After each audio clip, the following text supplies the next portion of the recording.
졸업 후 시작한 새로운 인생. 안녕하세요. 저는 부산에 사는 서민지라고 합니다. 평범하게 열심히 공부하며 고등학교를 졸업한 후 저에게 본격적으로 인생의 새로운 장이 열렸습니다. 졸업 직전까지 사실 저에게 진짜 어른이 된다는 게 무엇을 의미하는지도 잘 몰랐고 그저 부모님이 이끌어주시는 방향대로만 살아왔던 것 같습니다. 하지만 고등학교 마지막 날, 두 친구와 함께 교실 창밖을 바라보면서 앞으로 펼쳐질 미래에 대한 기대와 두려움이 동시에 밀려왔던 기억이 납니다. 저는 당시 큰 꿈이나 적성을 뚜렷하게 갖고 있는 학생은 아니었습니다. 많은 친구들이 명문대 진학이나 공무원 준비 등 구체적인 목표를 세우고 있었지만 저는 그저 하루빨리 사회로 나가 내 힘으로 무언가를 해보고 싶다는 생각이 강했습니다. 그래서 4년제 대학 대신 실용성이 더 크다고 생각한 부산에 있는 전문대학의 호텔 경영과에 지원하게 되었습니다. 결정하기까지 부모님은 저에게 많은 조언을 해주셨지만 최종 선택은 늘 제 몫으로 남겨주셨습니다. 전문대 입학 첫날 수많은 학생들 가운데서 제 자신이 몹시 작게 느껴졌던 기억이 생생합니다. 고등학교 때와는 달리 주변엔 다양한 나이와 배경의 사람들이 모여 있었고 다들 나름대로 뚜렷한 목표와 사연을 안고 있는 듯 보였습니다. 저는 처음엔 많이 위축되었지만 금세 적응해야 한다는 마음에 스스로를 단단히 다잡았습니다. 첫 학기에는 전공 수업에 대한 흥미보다 새로운 환경에 빠르게 적응하는 것이 더 큰 과제였습니다. 성격이 외향적이지도 않았고 적극적으로 친구를 사귀는 스타일도 아니었지만 모르는 것을 조금씩 물어보고 서로 과제를 도우며 서서히 친해지기 시작했습니다.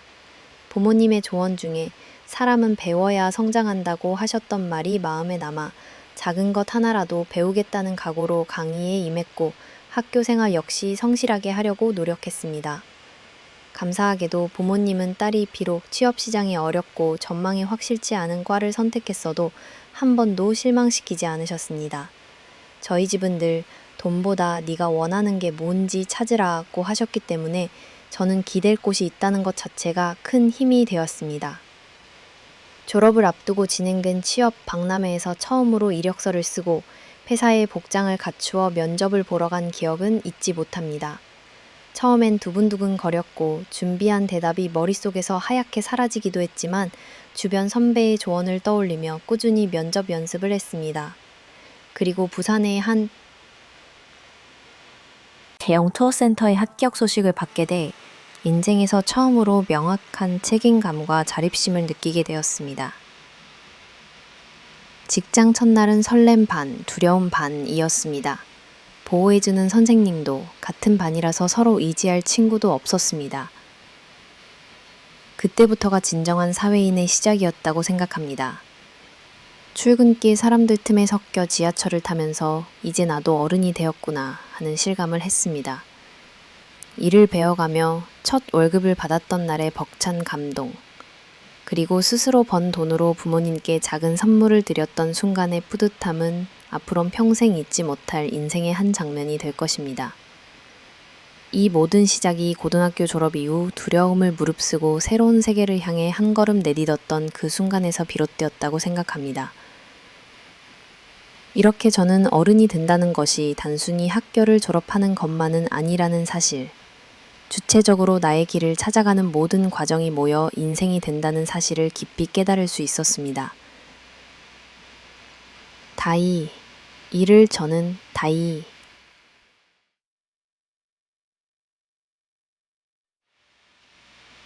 꿈의 변화, 새로운 여정의 시작.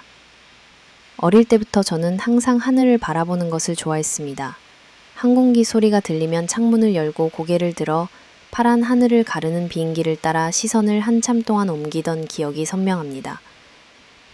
그래서인지 고등학생 시절 내내 스튜어디스가 되어 세계 곳곳을 누비고 싶다는 꿈을 꾸곤 했습니다. 저만의 작은 일기장에는 늘 경쾌한 유니폼을 입고 환한 미소로 승객을 맞이하는 나 자신의 모습을 상상하며 다양한 나라의 이름을 써 내려가곤 했습니다.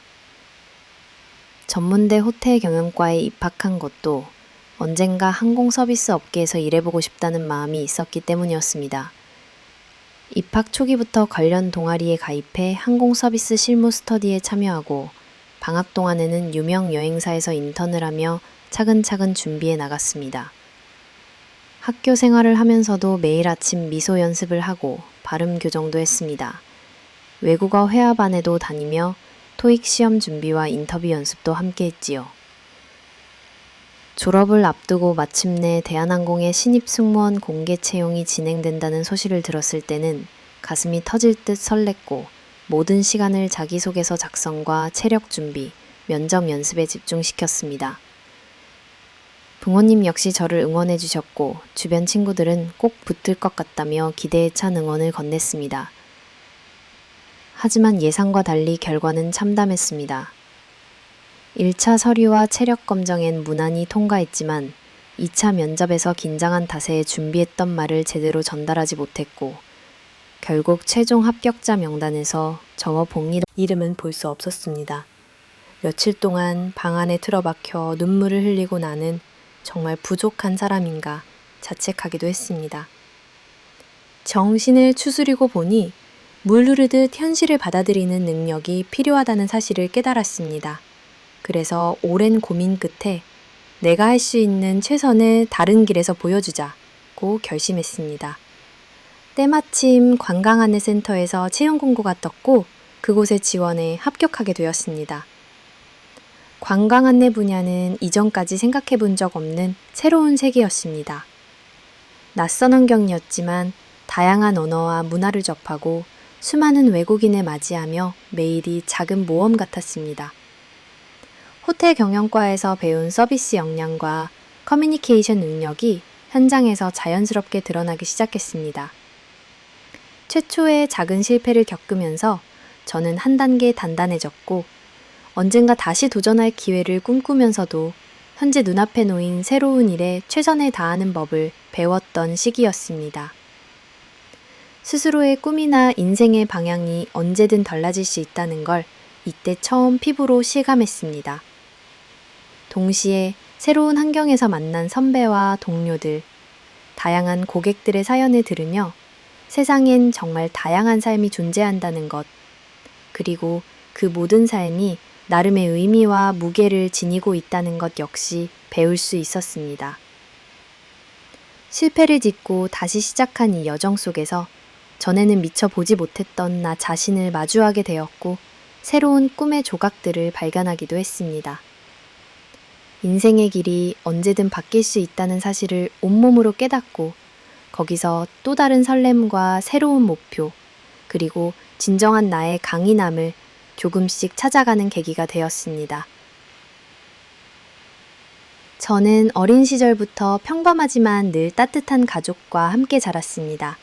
우리 집은 엄격하게 출세를 강조하기보단 네가 진정 원하는 걸 찾아라 라는 분위기에서 서로를 존중하며 지냈습니다. 아버지는 평범한 공무원이셨고 어머니는 맞벌이를 하면서도 항상 저희 남매와 대화를 많이 나누는 분이셨습니다. 특히 결정을 해야 하는 인생의 중요한 순간마다 부모님은 저 스스로 생각하고 선택할 수 있도록 물러서 주셨습니다.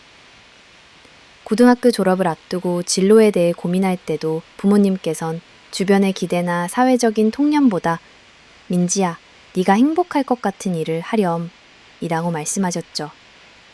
밤늦게까지 진로 관련 서적이나 유학, 항공 서비스 책자를 읽으면서도 부모님의 응원이 든든했기에 두려움 없이 다양한 가능성을 상상할 수 있었습니다. 특히 대학 입학 이후 주위의 여러 시선이나 친구들이 더 좋은 대학이나 안정적인 길만을 선택하는 모습을 보면서 저도 살짝 흔들릴 때가 있었습니다. 그럴 때마다 부모님은 길은 한 가지만 있는 게 아니다. 남들과 다른 길을 선택해도 네 인생의 주인공은 바로 너 자신이야. 라고 격려해 주셨습니다. 오빠와 저는 워낙 성격이 달라 자주 부딪히기도 했지만 그런 과정에서도 부모님은 어느 쪽도 편들지 않으시고 각자의 의견을 차분하게 듣고 존중해 주셨습니다. 오히려 서로가 다름을 인정하고 협력하라고 조언하시곤 했죠.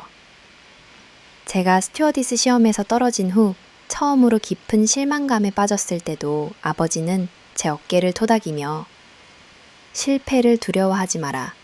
그것도 소중한 경험이고 네가 더 단단해질 밑거름이 될 거다.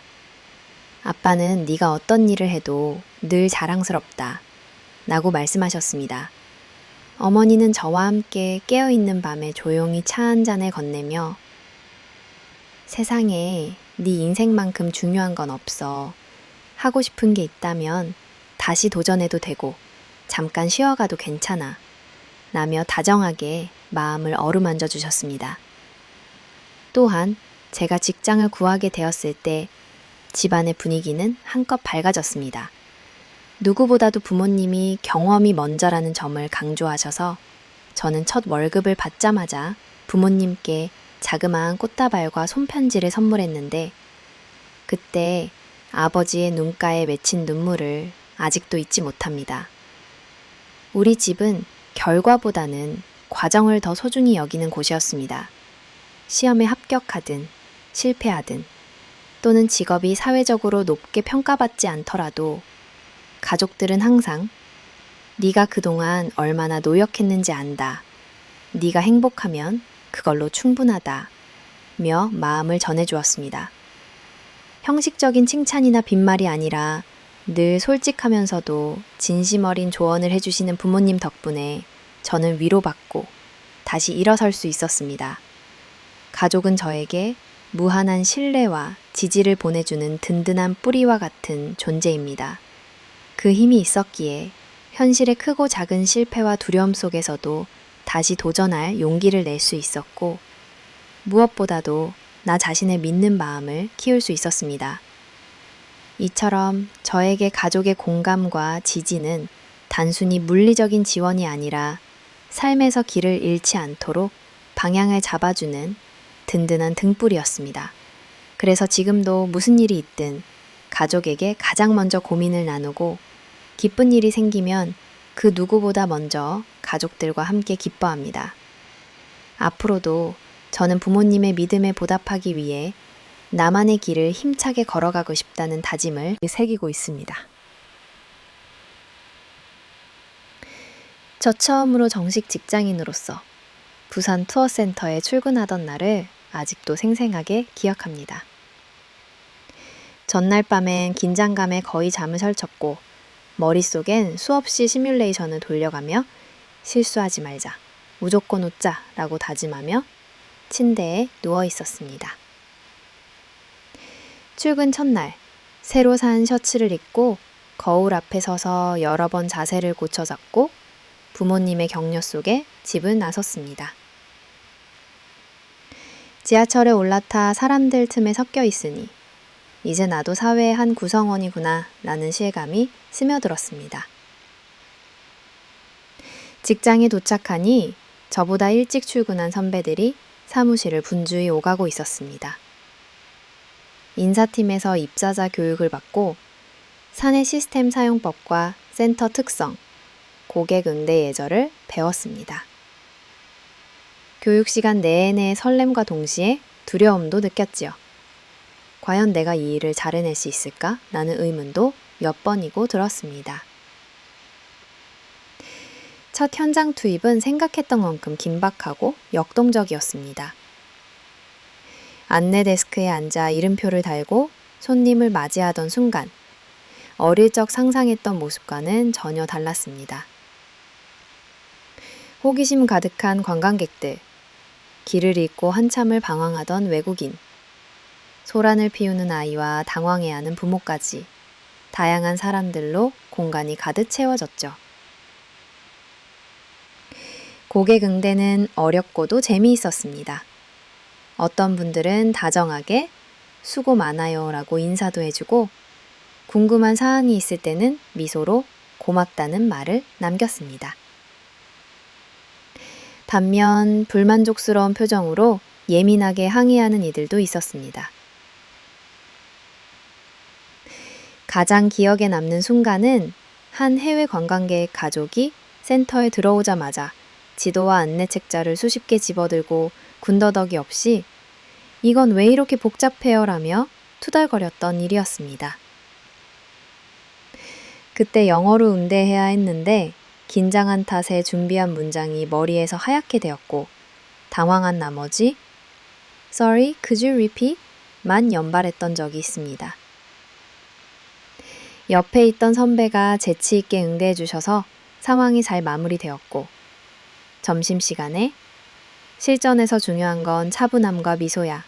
말이 막혀도 일단 웃으면 반은 성공이야. 라며 용기를 불어넣어 주셨죠. 또 다른 날엔 부산 여행 후 숙소 위치를 몰라 난처해하던 부모님을 만난 적이 있었습니다. 스마트폰 내비게이션 사용이 익숙하지 않은 분들을 위해 직접 현관까지 나가 길을 다시 설명해 드렸고 결국 덕분에 여행 마무리가 즐거웠다는 감사 인사를 광고와 함께 문자로도 받았습니다. 이처럼 손님들에게 작은 도움이라도 됐을 때의 뿌듯함은 말로 다 할 수 없었습니다. 물론 힘든 일도 적잖았습니다. 센터를 찾는 사람 중에는 일방적으로 불평을 쏟아내거나 규정상 해줄 수 없는 서비스를 요구하는 이들도 있었기 때문입니다. 처음에는 그런 분들의 무례함에 상처받기도 했고 직후에 마음이 심장이 두근거려 숨고 싶어진 적도 있었죠. 하지만 선배들은 직접적으로 받아들이지 말고 고객의 입장에서 한 발짝 물러서서 바라봐야 한다며 노하우를 알려주었습니다. 퇴근 후엔 지친 몸을 끌고 집에 가면서도 머릿속엔 하루 종일 겪은 크고 작은 에피소드가 떠올랐습니다. 이럴 땐 뭐라고 대답해야 했을까? 조금 더 친절하게 안내할 수 있었지 않을까? 하는 자기 반성과 함께 내일은 좀 더 나아질 거라는 희망도 품었습니다. 이렇게 매일매일 다양한 고객들을 접하며 배운 점도 많았습니다. 단순히 안내를 하는 직원이 아니라 누군가의 소중한 추억을 만들어주는 첫 관문이라는 자부심이 점점 마음속에 자리 잡아갔고 크고 작은 갈등과 시행착오 속에서도 저는 조금씩 성장하기 시작했습니다. 조금은 힘들고 때로는 난감했지만 고객 한 명 한 명의 사연이 내게 특별한 교훈으로 남았던 순간들, 그 모든 첫 출근의 하루들은 제 앞으로의 사회생활을 위한 단단한 토대가 되어주었습니다. 진상 고객과의 첫 충돌. 직장에서의 시간은 반복적이면서도 매 순간 진한 색채를 남긴다. 마음을 졸이며 첫 출근을 했던 날들이 점점 익숙해질 무렵 저는 진정으로 서비스업이란 무엇인지를 뼈저리게 깨닫게 해준 한 사건을 경험하게 되었다. 그날은 평소보다 센터에 방문하는 사람이 많았던 목요일 오후였다. 바쁜 와중에도 최대한 친절과 미소를 잃지 않으려 애썼고 다양한 문의에도 빠르게 대응하며 나름대로 하루를 잘 보내고 있다고 생각했다. 그러던 참에 한 중년 여성 손님이 안내데스크로 걸어왔다. 멀리서부터 빠른 걸음으로 다가올 때부터 뭔가 다급하고 예민해 보였다. 그녀는 손에 쇼핑백과 작은 영수증을 움켜쥔 채 숨을 거칠게 내쉬었고 저에겐 그저 일상적인 환불 문의 손님 중 한 명이겠거니 생각했다. 이거 환불 좀 해주세요. 며칠 전에 여기서 산 건데 품질이 너무 별로네요. 저는 웃는 얼굴로 안내데스크에서는 환불 처리가 어렵기 때문에 구입하신 매장에서 영수증과 함께 문의해 주시면 친절히 도와드릴 것이라고 안내해 드렸다. 그런데 그녀의 표정은 금세 변했다. 뭐라고요? 같은 백화점 직원 아니에요? 여기서 다 안 해주는 거 진간이나 아니에요? 왜 이리 무책임하게 일하세요? 순식간에 주변 공기가 얼어붙었다. 당황은 됐지만 미소를 들고 최대한 침착하게 구매 매장에서 규정상 절차가 필요하다고 반복 설명드렸다. 그러나 손님은 점점 흥분하며 목소리를 높였다. 내가 시간이 많아 보여요? 안내데스크가 무슨 소용이에요, 이럴 거면. 서비스 교육 제대로 받으셨어요? 내가 소비자인데 내 말이 우선 아니에요? 여기에 매니저 불러와요. 내가 왕이라는 걸 모르는 거예요? 주변엔 점점 더 많은 사람이 시선을 보내기 시작했다. 저는 내심 초조했지만 표정 하나 흐트러지지 않으려 노력했다. 손님, 정말 죄송합니다. 안내데스크에선 결제 정보가 없기 때문에 시스템상 환불 처리가 불가합니다. 바로 오른쪽 매장에 안내해 드릴 테니 저와 함께 이동하실까요? 손님은 제 말을 듣지도 않고 책임지는 태도도 없고 친절도 없다며 투덜거렸다. 손님 앞에서 그리고 다른 고객들 앞에서 목소리를 낮출 수 없어 침착하게 대화를 이어갔다. 손님 정말 도움드리고 싶지만 시스템 규정상 매장 측 처리만 가능합니다. 환불이 반드시 필요하시다면 카드와 영수증 보여주시겠어요? 바로 문의해보고 최대한 빨리 해결해드리겠습니다. 그 말을 듣고서야 손님은 영수증을 거칠게 제시하고 카드도 툭 내밀었다. 저는 곧장 무장기로 매장 관리자에게 사연을 전달했고 세 분 직원분이 빠른 걸음으로 내려와 도와주셨다. 그 과정에서 손님은 제게 끊임없이 불평을 해댔다. 내가 일부러 이럴 줄 알아요? 당신들 때문에 쇼핑이 망쳤어요. 다른 곳 같았으면 이 정도 일은 바로 처리해줬을 텐데. 처음 들어보면 충분히 이해할 수도 있는 고객의 불만이었지만 반복되는 비난과 반말, 그리고 무시하는 말투에 가슴이 서서히 답답해지기 시작했다. 그래도 저는 고객 앞에서 감정을 드러내지 않으려 애썼다. 옆에 있던 다른 고객들은 조용히 저를 바라보며 조심스럽게 힘드시죠? 라는 눈빛을 보내었다. 저는 가볍게 고개를 끄덕이며 우연하게 자리를 지켰다. 마침내 환불 처리가 끝나고 매장 직원이 고개 숙여 사과까지 하자 손님은 여전히 불만이 다 풀리지 않았는지 또 다른 요구를 했다. 이번에 내가 샀던 화장품도 테스트가 잘못된 것 같다. 담당자 불러줘요. 내일 직접 다시 올 테니 내가 최우선으로 상담받게 하세요. 정말 끝이 없었다. 순간 참았던 한숨이 나올 것 같았지만 다시 마음을 다잡았다.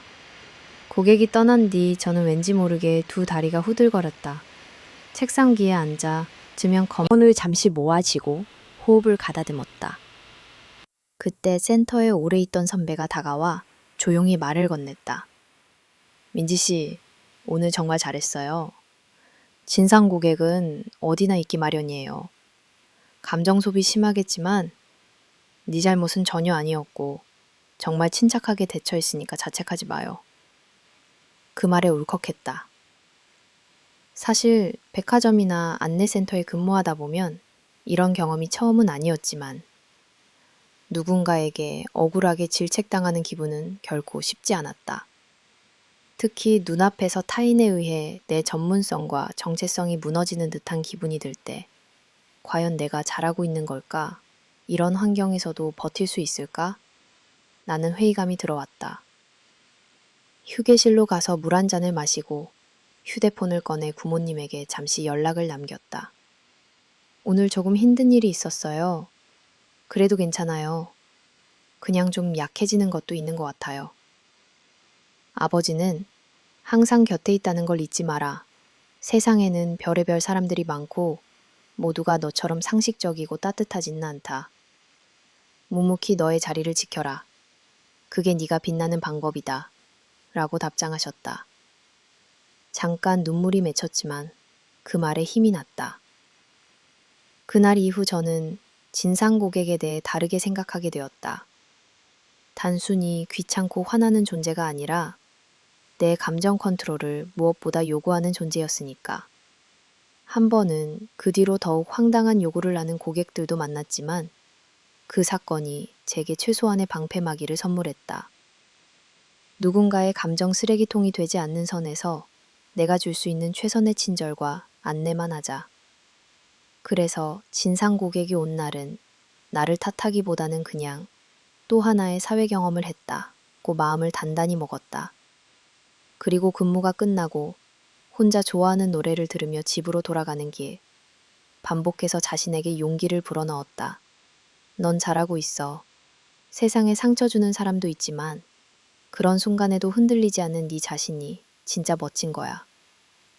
이렇게 진상 고객과의 첫 충돌은 내 사회생활뿐 아니라 인내와 자존감, 그리고 감정 조절이라는 평생의 숙제를 처음으로 내 눈앞에 가진한 중요한 특별 수업이 되었다. 그날 이후 나는 한결 더 성숙해졌고 한 발짝 더 강인한 사회인으로 자라게 되었다. 지금도 진상 고객이 나타날 때마다 나는 그때의 나를 떠올리며 깊은 숨을 내쉰다. 그리고 내가 나를 지킬 줄 아는 사람으로 계속 살아간다. 서비스 현장의 유해한 감정 쓰레기 경험. 직장 생활을 하면서 많은 고객을 마주했지만 유독 내 마음을 길고 깊게 흔들었던 경험이 종맞다. 지금도 그때를 떠올리면 가슴 한편이 답답해지고 내가 왜 그렇게 상처받았는지 천천히 되짚게 된다. 대부분의 고객은 예의 있고 상냥하지만 때로는 몇몇 이들의 태도와 행동에서 엄청난 감정 쓰레기와 스트레스를 떠안게 되는 경우가 있다. 하루는 평소와 다름없이 안내데스크 근무를 하던 중 한 연세 지긋한 여성 고객이 몰래 반려견을 데리고 센터에 들어오려는 상황이 벌어졌다.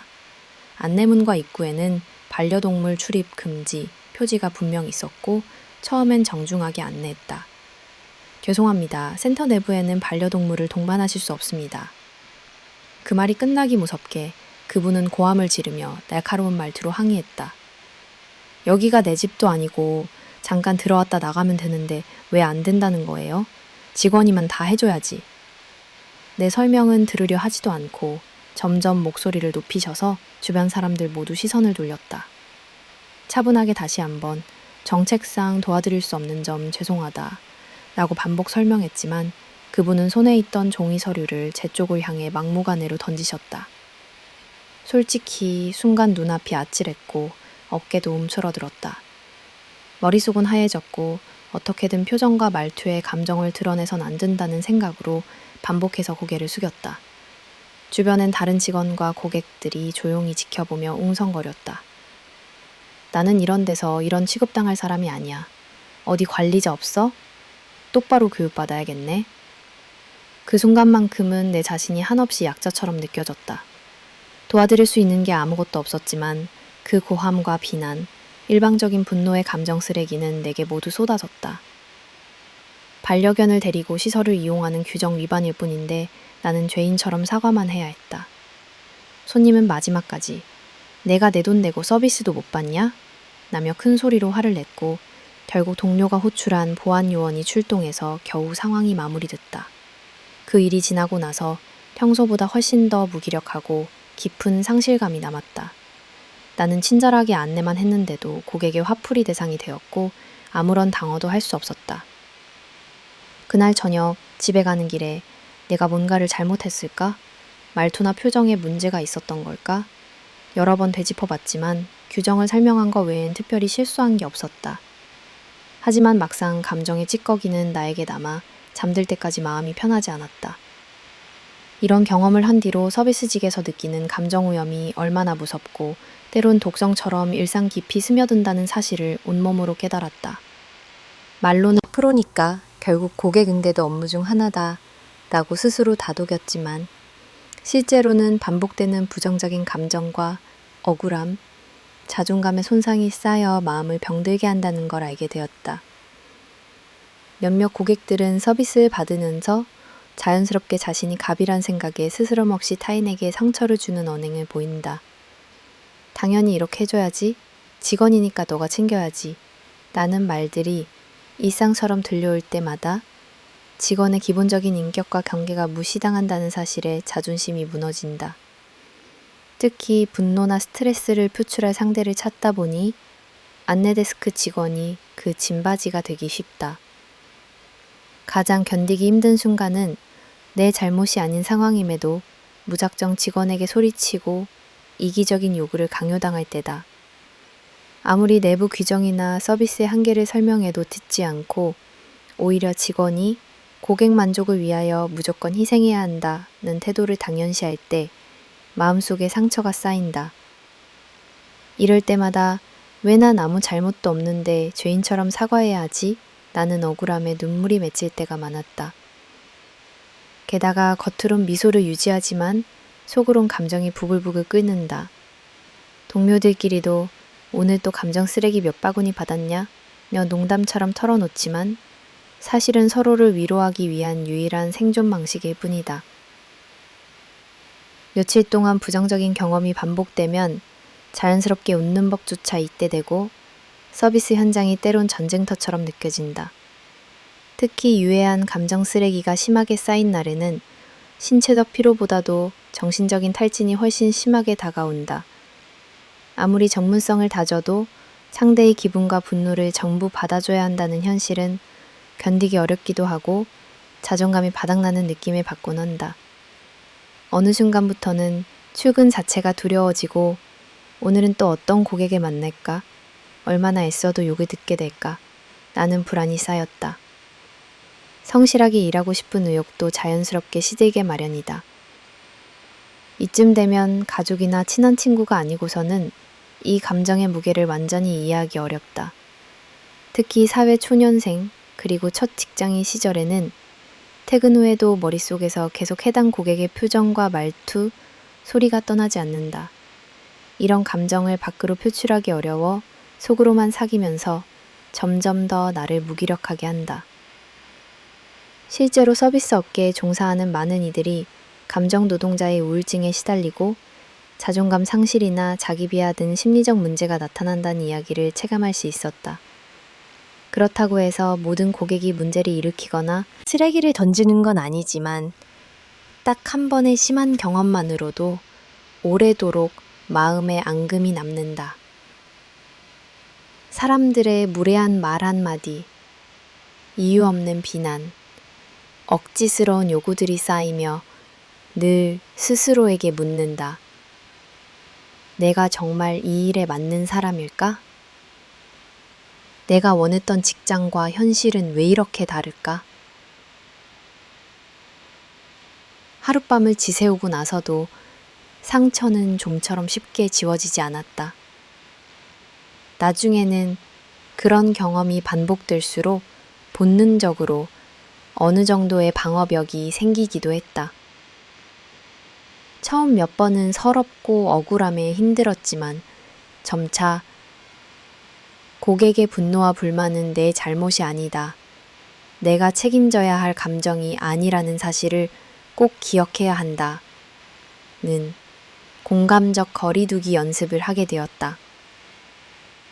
그러나 실제 상황이 닥치면 그 원칙을 지키는 게 쉽지 않다. 내 자신이 충분히 단단하지 않으면 사소한 한마디에도 무너질 수 있다. 이런 경험을 통해 나는 단순히 친절한 서비스를 제공하는 것이 아니라 자신의 마음을 보호하고 자기 정체성을 지키는 일이 얼마나 중요한지 알게 되었다. 아무리 사회가 고객 중심, 친절 우선이라고 해도 현장에서 일하는 직원도 결국 한 사람의 인간이라는 사실을 너무나도 깊이 실감하게 됐다. 실수 하나 없이도 충분히 모욕당할 수 있고 내 정성이 외면당할 수도 있다는 점이 슬펐다. 그럴 때마다 내 편이 되어주는 동료들과 가족의 지지가 없었으면 오래 버티지 못했을 것이다. 나만의 작은 생존 노하우도 쌓았다. 진상 고객이 감정 폭탄을 던지는 순간에는 속으로 이것도 곧 지나간다고 암시를 걸고 근무가 끝나면 내가 좋아하는 음악을 들으며 잠시 산책하거나 단골 카페에서 책을 읽었다. 혼자만의 시간을 갖지 않으면 내 감정이 아예 마비되는 느낌이 들기도 했다. 때로는 퇴근 후에 동료와 만나 속 얘기를 터놓으며 오늘 진짜 독한 돈 만났다 며 웃어넘기는 게 가장 좋은 스트레스 해소법이었다. 서비스 환경에서 반복적으로 유해한 감정에 노출되면 작은 일에도 불안과 짜증이 극심해지는 자신을 발견할 때가 있었다. 예전에는 참을성을 내 장점이라고 생각했지만 감정 쓰레기가 쌓이면 참을성의 임계점도 낮아진다. 나라도 하늘만 했다 는 생각이 문득 들기도 했고 때로는 무기력하게 멍하니 안내데스크에 앉아 머릿속이 하얘지는 순간이 잦아졌다. 옹호하고 보호하는 선택이 절대 이기적이지 않다는 깨달음이다. 때로는 고객의 요구에 죄송하지만 도와드릴 수 없습니다 라고 말하는 용기가 필요했고 상대의 예의 없는 요구에는 분명한 경계의 선을 그어야 나 자신이 상처받지 않는다는 걸 몸소 익히게 되었다. 오랜 시간이 흘러 뒤돌아보니 이 모든 경험이 내가 더 단단해질 수 있는 발판이 되어주었다. 내 위치나 역할에 관계없이 서비스업에 종사하는 수많은 이들이 오늘도 묵묵히 자신의 감정 쓰레기를 처리하며 살아간다는 사실에 강한 동료애와 연대감을 느끼게 된다. 동시에 언젠가 내가 받은 상처와 경험이 후배나 새로운 동료들에게 작은 위로와 조언이 될 수 있으리라 믿게 되었다. 그래서 지금도 누군가가 힘든 경험을 토로하면 진심으로 공감하고 어떤 순간에도 너 자신을 소중히 여겨야 한다는 말을 꼭 전해주고 싶다. 결국 서비스업에서의 유해한 감정 쓰레기란 단순히 일시적인 스트레스가 아니라 감정 노동자를 조금씩 마모시키고 천천히 자존감에 금이 가게 하는 독특한 독성임을 인정하게 됐다. 하지만 그 과정이 있었기에 나는 더 단단해지고 마음의 면역력이 생기면서 어떤 상황이 와도 내가 할 수 있는 만큼만 나를 버티게 해주는 선에서 일하자고 마음을 다잡을 수 있게 되었다. 동시에 서비스 현장에서 만나는 다양한 사람들 속에서 공감과 격려, 따뜻함을 더 소중히 느끼는 계기가 되었다. 혹시라도 앞으로 나처럼 서비스 환경에서 유해한 감정 쓰레기로 힘들어질 누군가에게 이 진솔한 경험들이 작은 버팀목이 되어주었으면 한다. 늘 나 자신을 잃지 말고 오늘이 힘들더라도 내일은 조금 더 나아질 거라는 희망을 되새기며 묵묵히 내 일을 해나가겠다고 다짐한다. 가족은 든든한 버팀목. 저에게 가족은 단순한 혈연 그 이상이었습니다. 어릴 적부터 저는 부모님, 오빠와 함께 소박하지만 따뜻한 가정에서 자라왔습니다. 학창시절 힘든 일이 생길 때마다 집에 오면 항상 누군가 제 이야기를 귀 기울여 들어주었고, 실패하거나 실수했을 때 야단치기보다는 괜찮아, 누구나 그렇게 성장하는 거야 라고 말해주는 따뜻한 분위기가 있었습니다. 이처럼 우리 집에서는 서로를 존중하는 문화가 자연스럽게 스며 있었고, 그 덕분에 저는 내면 깊숙한 곳에 내 곁엔 가족이 있다는 끈끈한 믿음이 자리 잡았습니다.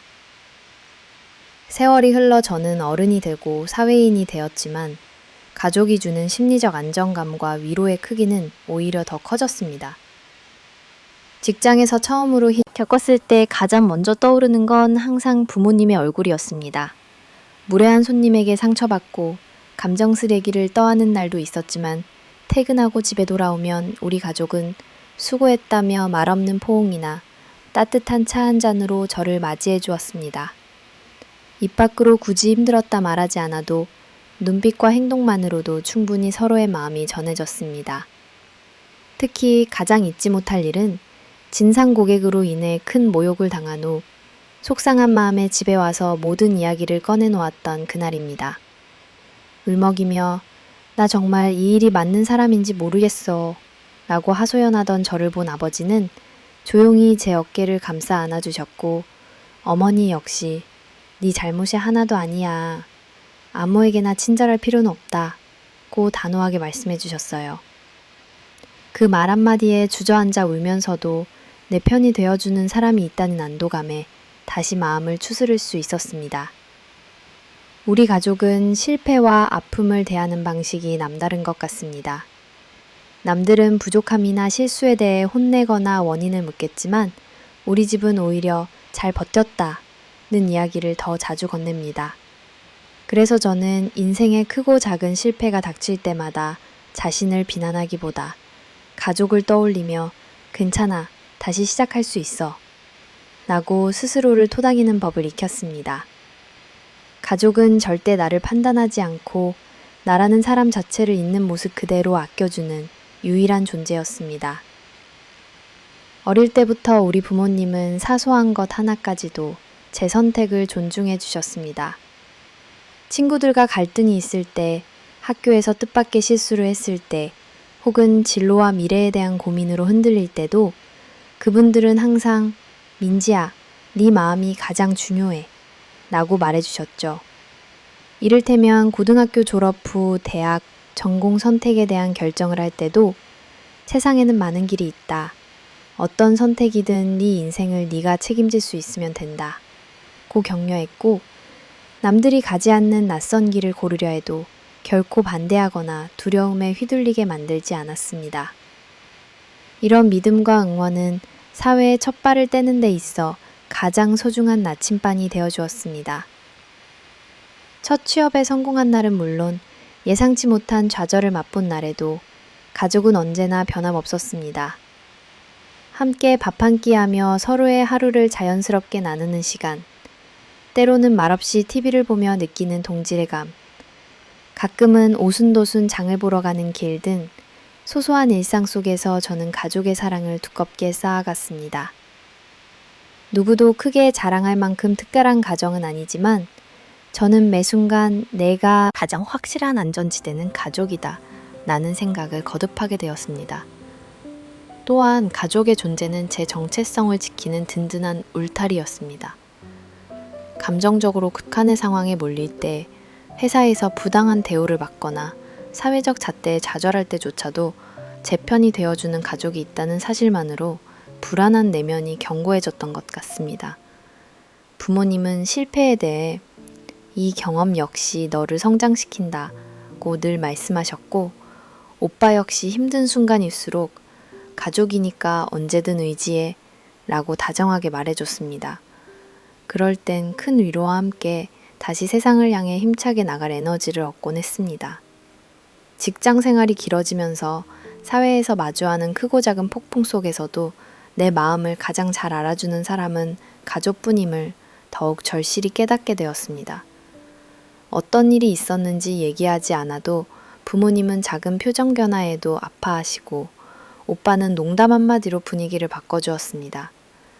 때로는 가족 단체 대화방에서 오가는 소소한 일상과 조금만 한탄 섞인 말 한마디에도 모두가 간사를 반응하며 서로를 다독여 주었죠.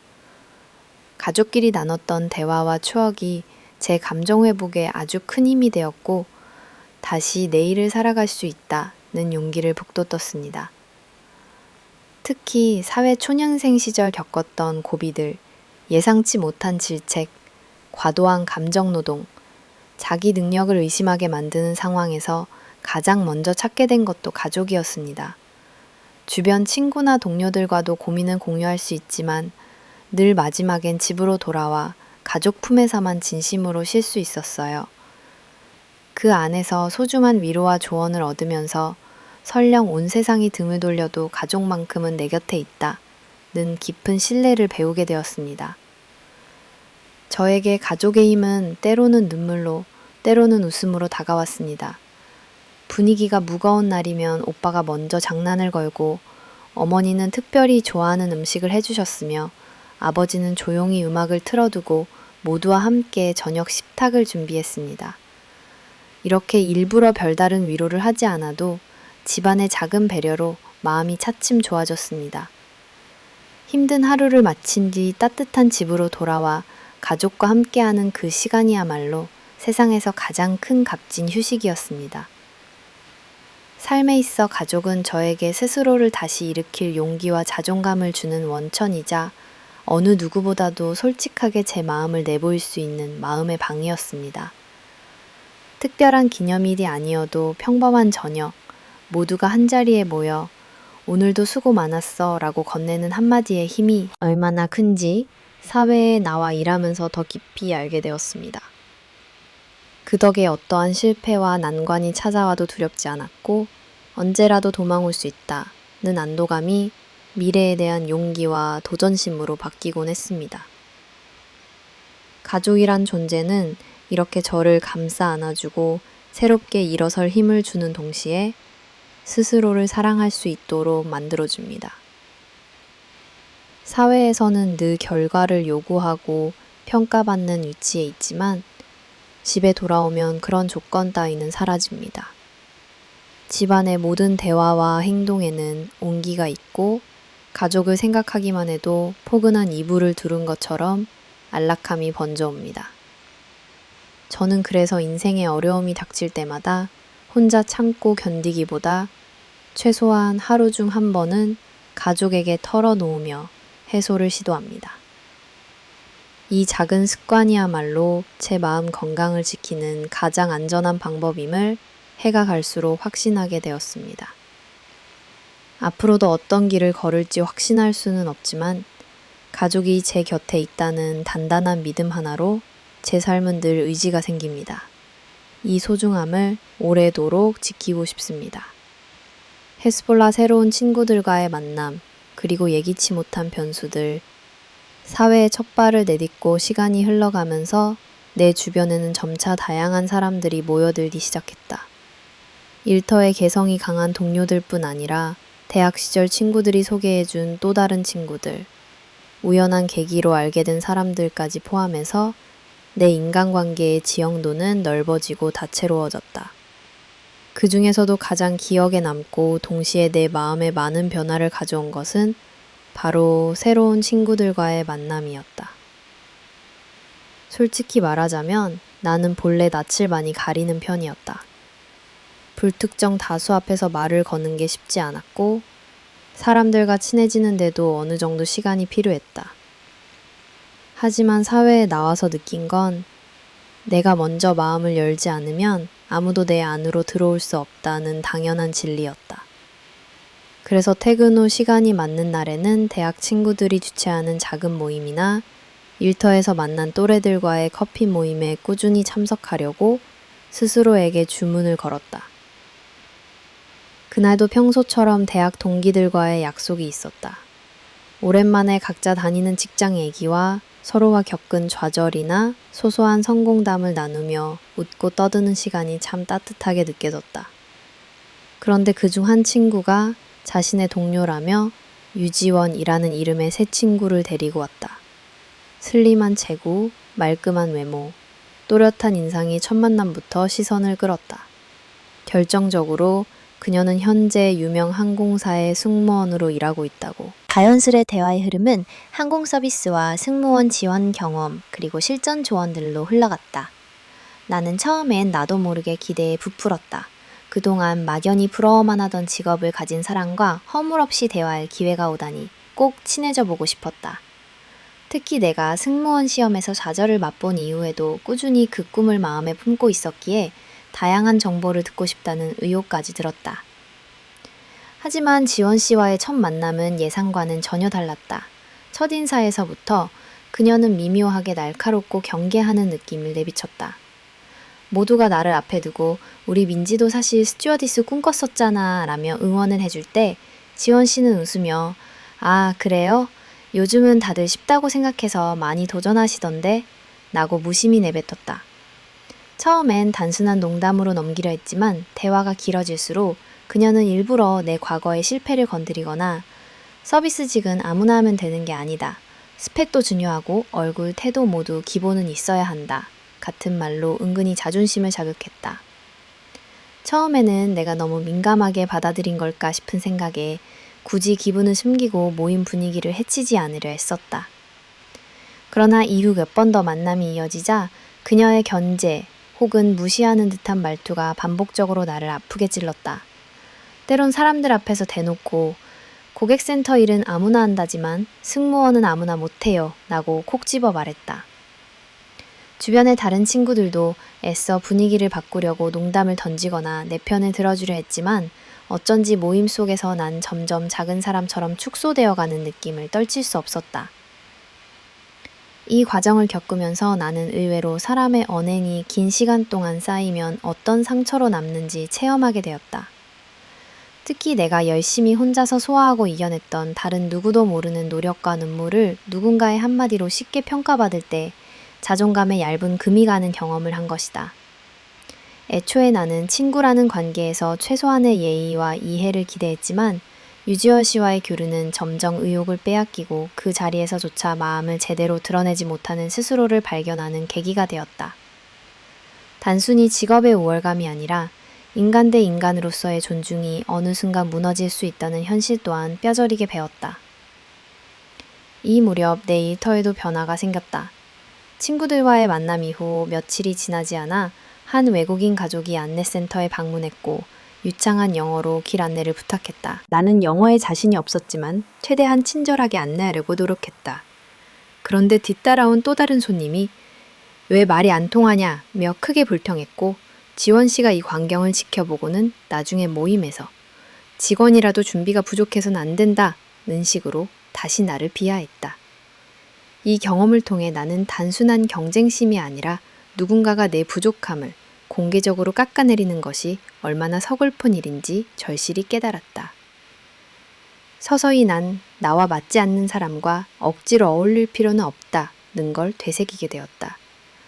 그동안 좋은 인상, 관계의 유지에만 얽매여서 내 감정과 상처를 쉽게 넘기려 했지만 그건 결국 나 자신만 소모시키는 일이라는 걸 이 경험으로 확인할 수 있었다. 더 중요한 건 진심으로 응원하고 아껴주는 소수의 주변인들이 늘 가장 큰 힘이 되었다는 점이다. 나는 친구들과의 대화가 끝난 후 가족에게 솔직하게 그간 있었던 일을 이야기했다. 가족들은 누구나 다른 배경, 생각, 열등감을 가진다. 너는 너만의 방식으로 충분히 멋지니 남의 작은 말 한마디에 흔들릴 필요 없어. 라고 현실적인 공감과 위로를 해주었다. 덕분에 나는 다시금 내 중심을 정립할 수 있었다. 새로운 인연이나 만남에서 중요한 건 얼마나 많은 사람과 얽히느냐가 아니라 나를 진심으로 존중하고 나 또한 편안하게 내 모습을 드러낼 수 있느냐임을 깨달았다. 예전엔 사람 사이의 작은 말 한마디에도 상처받고 집에 돌아와 한참을 우울해했지만 지금은 불필요한 비교와 부정적인 자극에 일일이 휘둘리지 않으려 노력하고 있다.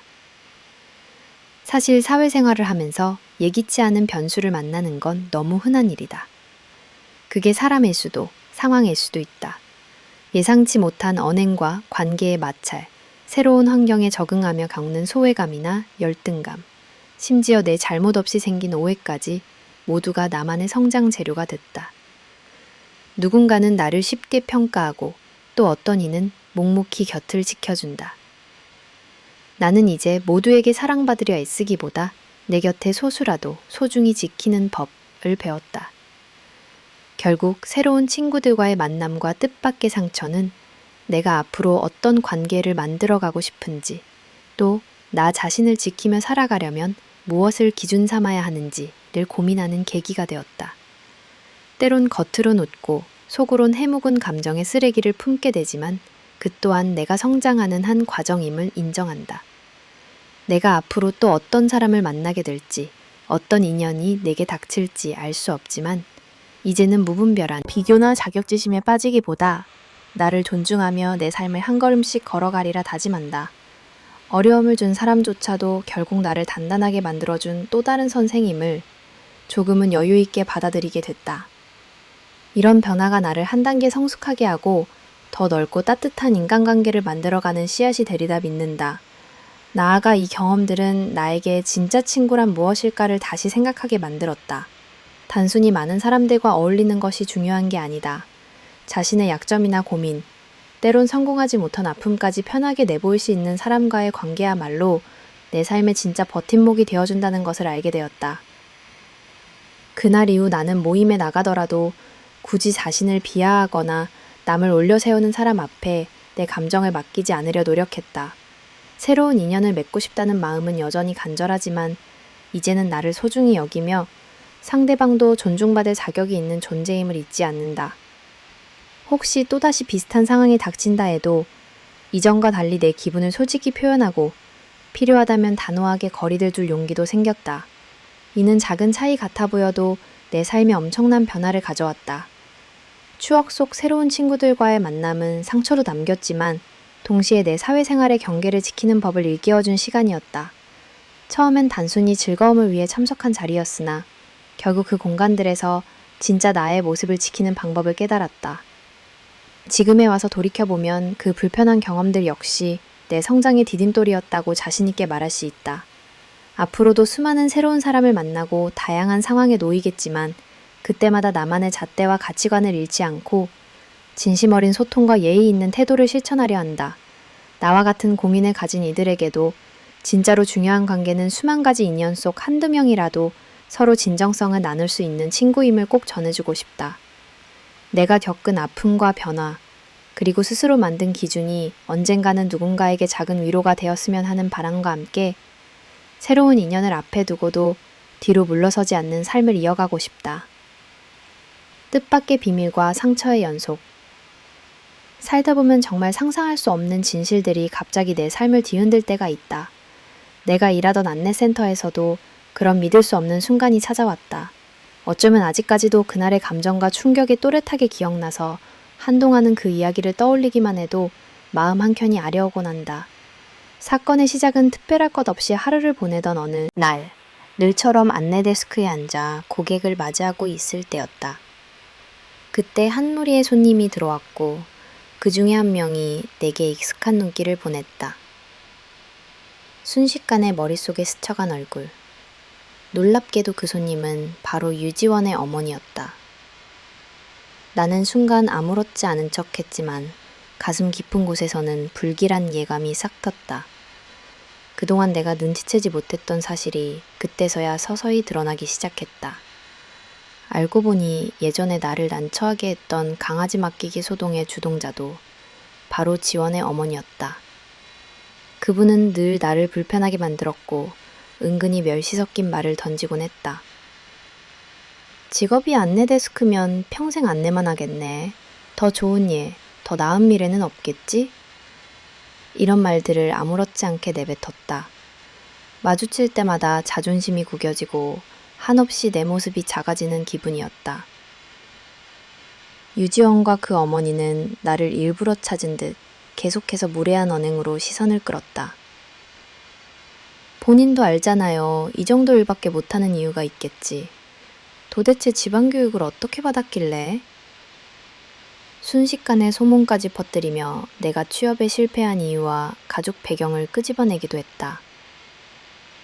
손님도 동료들도 있는 자리에서 내 자존감을 짓밟는 그 태도는 말로 표현할 수 없을 만큼 아팠다. 그러던 어느 날 일이 극에 달했다. 지원이 갑자기 센터 한가운데에서 내 머리채를 잡아끌며 소리를 지르기 시작했다. 충격에 휩싸여 몸이 얼어붙었고 고객들과 직원들은 놀라 쳐다봤다. 나는 속수무책으로 당할 수밖에 없었고 결국 보안팀이 출동해 둘 다 센터 밖으로 나가게 됐다. 그날 이후로 내 마음엔 상처만이 남았다. 내가 무엇을 잘못했는지, 왜 이런 모욕을 받아야 하는지 수십 번을 곱씹으며 밤을 지새웠다. 이후 잠시 쉬는 동안에도 머릿속에서는 그날의 장면이 떠오르고 내 존재 자체가 무가치해진 듯한 무력감에 휩싸였다. 가족들은 애써 나를 위로했지만 깊게 패인 상처는 쉽게 아물지 않았다.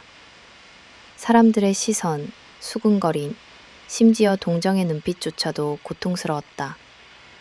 무엇보다도 나는 왜 나를 끝까지 믿지 못했을까, 왜 바로 맞서지 못했을까 하는 자책이 가장 견디기 힘들었다.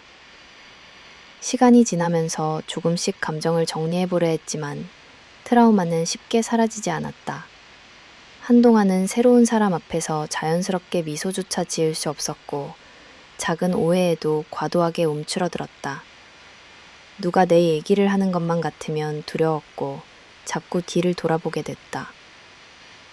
그러나 그런 날들이 쌓이고 쌓이다 보니 오히려 단단해지는 나 자신을 조금씩 발견하게 됐다.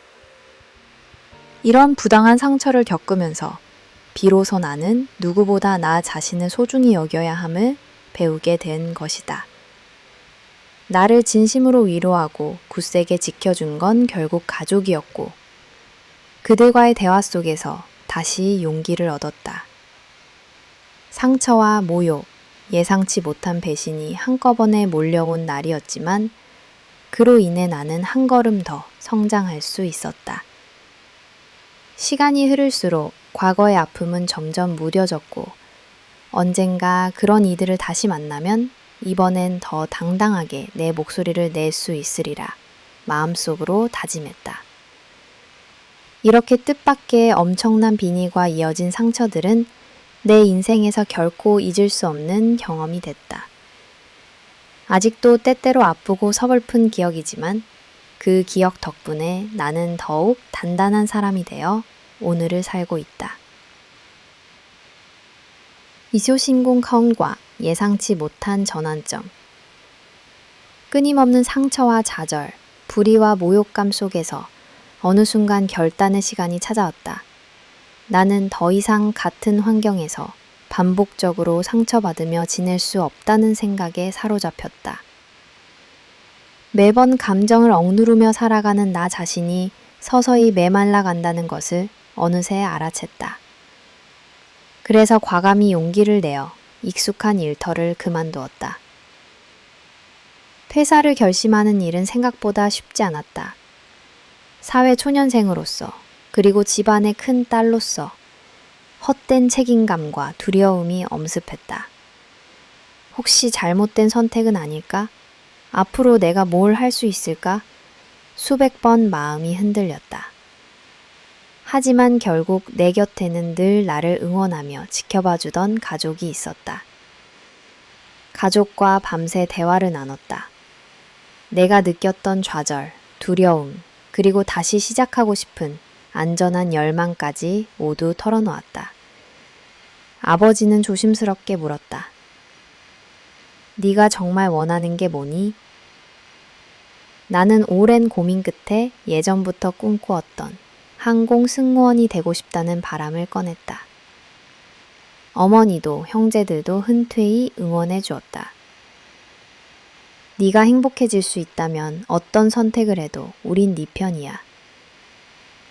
결국 나는 마음을 다잡고 퇴사 후 오롯이 준비에 집중했다.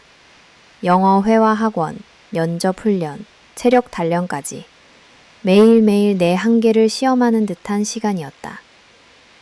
좌절도 많았지만 과거의 경험에서 익힌 내성, 그리고 가정에서 받은 지지 덕분에 매 순간 다시 일어섰다. 합격 소식을 받던 모먼트, 가족과 함께 환하게 웃었던 그 날의 감동은 평생 잊지 못할 것이다. 이 전환점 이후 내 삶은 완전히 달라졌다. 더 내가 살아가는 인생의 주인은 바로 나라는 사실을 온몸으로 깨달았다. 그리고 지금도 앞으로도 새로운 도전은 계속될 것이다. 어떤 어려움이 앞을 막더라도 이 한 번의 큰 결단과 변화는 앞으로 내게 무한한 가능성의 문을 열어준다. 내고냐여고 뜻밖의 재회, 인생이라는 긴 여정에서 과연 우연이라는 것이 있을까? 아니면 모든 만남과 변화는 이미 정해진 운명의 한 퍼즐 조각일까? 때로는 아무리 시간이 오래 지나도 인연이라는 실은 알 수 없는 방식으로 우리를 다시 한자리에 불러 모으곤 한다. 나의 삶에서도 그런 순간이 있었고, 그것이 주는 혼란과 놀라움, 그리고 나름의 깨달음은 아주 기뻤다. 내곰난년이란 시간이 흐른 뒤 한창 내 일에 몰두하고 있던 어느 날 저녁이었다. 오랜만에 가족들이 다 함께 모여 다소 들뜬 분위기 속에 식사를 준비하고 있었고, 나는 평소와 다름없이 식탁에 앉아 가족들의 소소한 이야기에 귀를 기울이고 있었다. 그때 갑자기 오빠가 수줍은 듯 입을 열었다. 나 곧 결혼할 것 같아. 순간 집안이 술렁였고 모두 반가움과 놀라움이 뒤섞인 얼굴로 오빠를 바라보았다. 그리고 얼마 후 오빠가 예비 신부라는 사람을 집에 소개하겠다며 다들 기대하라고 말했다. 시간이 지나 드디어 오빠가 약속한 날이 찾아왔다. 온 가족이 조금은 긴장된 마음으로 거실에 모여 앉았고 초인종 소리가 울렸다. 현관문이 열리는 순간 나는 제대로 숨이 멎는 듯한 충격을 받았다. 오빠가 손을 잡고 들어온 여성이 바로 과거 나에게 깊은 상처를 남겼던 유지원이었던 것이다. 그 순간 나는 머릿속이 하얘지고 내 안에 수많은 감정들이 요동쳤다. 이 우연이 현실일 리 없다고 스스로를 다독여 봤지만 분명히 그녀였다. 그녀도 나를 보는 순간 놀란 표정을 숨기지 못했다. 순간 가족들 역시 미묘한 분위기를 감지했다. 오빠는 아무것도 모른 채 환하게 웃으며 우리 둘 예전 회사에서 동료로 만나 이젠 부부가 되려 해 라고 자랑스럽게 말했다. 어머니와 아버지는 조심스러운 미소와 함께 인사를 건넸고 어색한 시간이 흘렀다. 예상치 못한 이 재회는 내 마음에 깊은 혼란과 분노, 그리고 두려움을 불러일으켰다. 처음엔 아무 말도 하지 못한 채 머릿속에서 과거의 기억들이 하나둘씩 떠올랐다. 복잡한 마음이었지만 오빠의 행복을 위해 최대한 아무렇지 않은 척 하려 애썼다. 하지만 그녀가 옆자리에 앉아 나에게 미소를 건넬 때마다 마음속 깊은 곳에 묻어두었던 상처들이 또다시 아려왔다. 식사가 끝나갈 무렵 유지원은 조심스럽게 나에게 말을 걸기 시작했다. 오랜만이네요. 그때는 참 어렸던 것 같아요. 말은 조심스럽지만 한편으로는 예전과 달리 부드러운 태도로 다가오려고 노력하는 모습도 보였다. 하지만 나는 선뜻 마음을 열 수 없었다.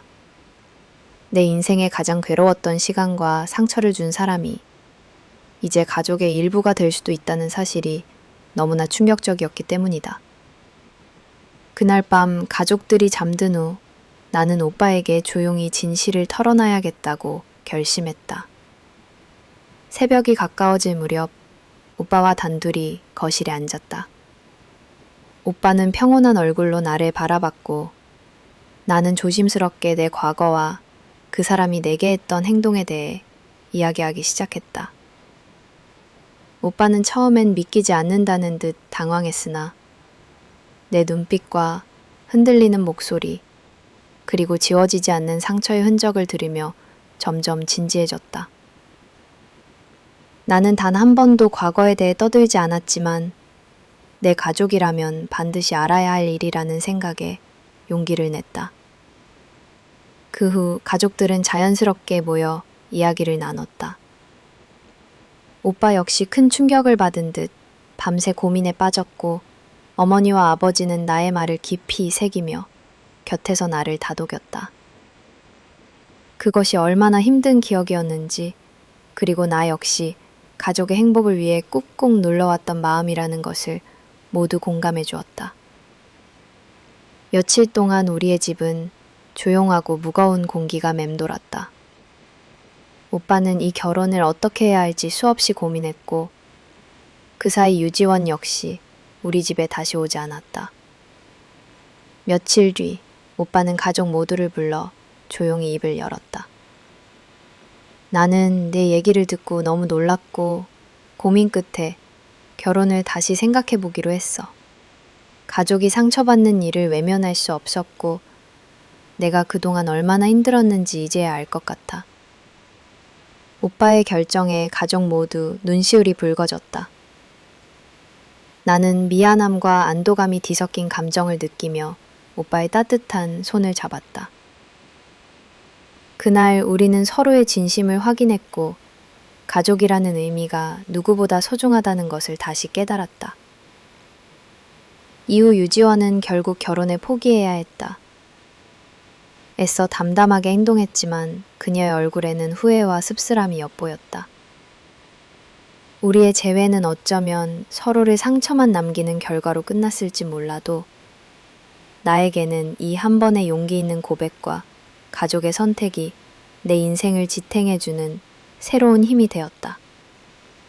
이 일을 겪으며 나는 인연과 운명, 그리고 용서와 화해에 대해 깊이 고민하게 됐다. 사람의 관계란 예측 불가한 것이고 가끔은 가장 의외의 순간과 장소에서 옛 인연과 마주 그저 피해 다니거나 속으로만 알았겠지만 이번만큼은 진실을 말할 용기도 내고 더는 내 상처를 감추지 않기로 결심했기에 내 스스로에게도 큰 자부심이 생겼다.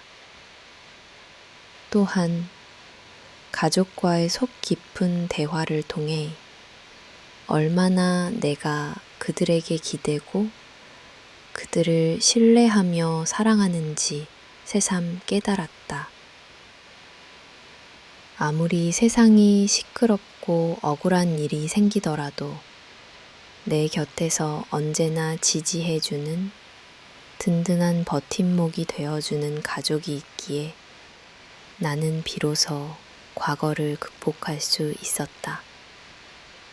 운명의 장난과 같은 사건을 지나며 나는 한층 더 성장했고, 다시 자신의 발로 당당히 설 수 있는 용기를 얻었다. 유지원과의 재회는 힘들고 혼란스러운 시간이었지만, 동시에 내 인생에서 반드시 맞닥뜨려야 했던 결자 해지의 순간이었다고도 생각한다. 그 후 나는 더욱 성숙한 시선으로 세상을 바라보게 되었다. 힘들고 예기치 않은 상황이 닥쳐올 때마다 모든 것은 언젠가 내게 또 다른 기회의 문을 열어준다는 믿음이 생겼다.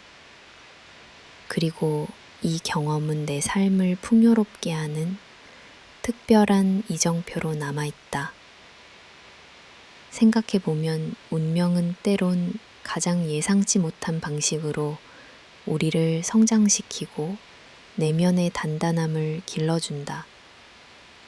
뜻밖의 재회가 남긴 상처와 배움, 그리고 가족의 소중함은 평생 나의 마음속에서 빛나는 등불이 될 것이다.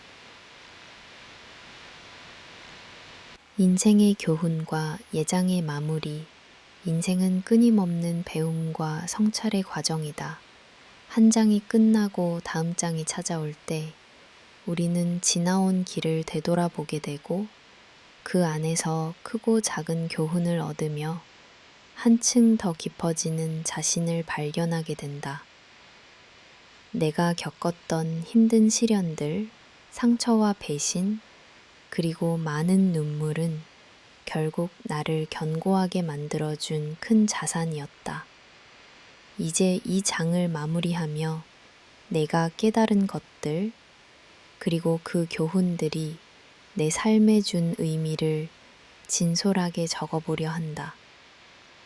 처음 안내센터에서 일을 시작했을 때 나는 세상에 대해 미숙했고 타인의 시선에 지나치게 민감한 평범한 사회 초년생이었다. 작은 평판에도 휘둘렸고 실수 하나에 쉽게 자책하며 주눅들기 일쑤였다. 그때는 모든 일에 정답이 있는 줄 알고 본인에게 주어진 일이 아니어도 최선을 다해 돕는 게 올바른 태도라 믿었다. 어머니와의 불쾌한 만남, 그리고 동료와 고객들 앞에서 받은 모욕과 상처.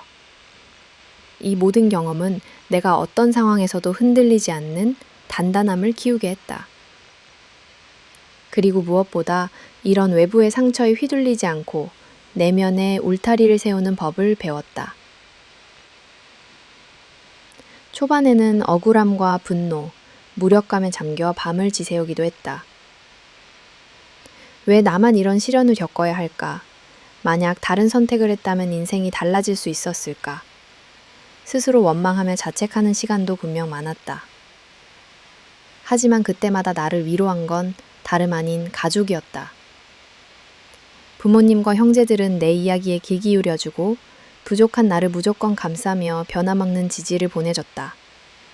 그 덕분에 나는 상처를 덜어내고 마음을 다시 추스르는 힘을 얻을 수 있었다. 가장 컸던 깨달음 중 하나는 진짜 나를 믿는 것의 소중함이었다. 세상이 아무리 날 흔들어도 내가 나를 믿지 못하면 결국 어떤 것에도 만족할 수 없다는 사실을 알게 됐다. 그래서 차츰 남의 시선에서 자유로워지려고 애썼고 부당한 모욕에도 흔들리지 않으려 내면을 단련했다. 동료와 가족 혹은 타인의 기대에만 맞추며 살던 나도 이제는 내 안의 소리를 귀담아 듣고 스스로의 가치를 소중히 여길 줄 알게 되었다. 물론 상처가 완전히 사라진 것은 아니었다. 가끔은 그날의 기억이 불현듯 떠올라 가슴이 조여오기도 하고 새로운 사람을 만날 때마다 다시 움츠러들기도 했다. 하지만 시간이 흐르며 그 상처들은 조금씩 나를 강하게 만들었고 이제는 감정에 쓸려가는 대신 내가 직접 감정을 다스릴 수 있게 되었다. 그 과정에서 셀 수 없는 눈물과 스스로에 대한 실망을 마주하며 오히려 한 걸음 더 단단해졌다. 그렇게 힘든 시기를 지나오자 세상을 바라보는 눈이 조금 달라졌다.